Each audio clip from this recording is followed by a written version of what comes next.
24 November 2024। দৈনিক বাংলাদেশ প্রতিদিন। রমজানে কঠিন সংকটের সংখ্যা। এদিকে সংবিধানের 3 সংশোধনী দৃষ্টি উচ্চ আদালতে।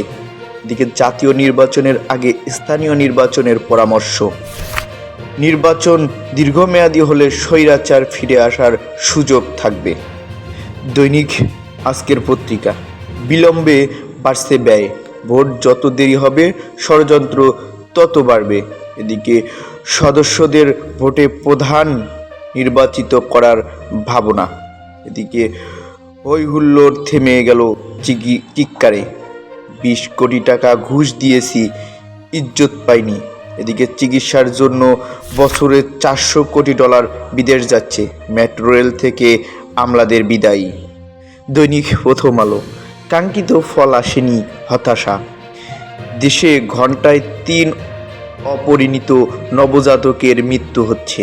এদিকে নির্বাচন যত দেরি হবে ততই ষড়যন্ত্র বাড়বে বললেন তারেক রহমান। ভবিষ্যৎ রূপরেখা নিয়ে আলোচনা। দৈনিক ইত্তেফাক। আসামি চেনে না বাদীকে, বাদী চেনে না আসামিকে। পিকনিকের আনন্দে বিষাদের ছোঁয়া। সমালোচনার মুখে $300 বিলিয়ন দিতে রাজি ধনী দেশগুলো।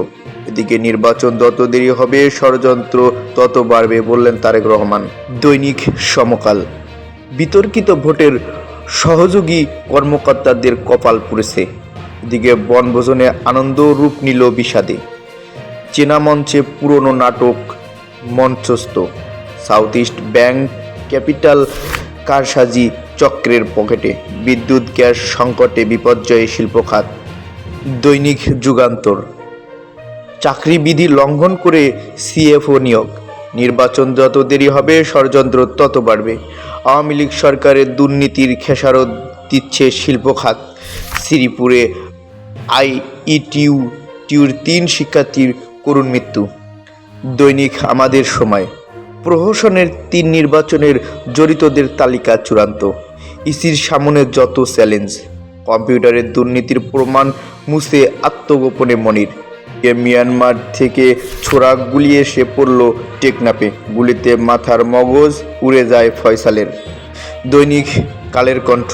পাচারের 16 লাখ কোটি ফেরাবে কে?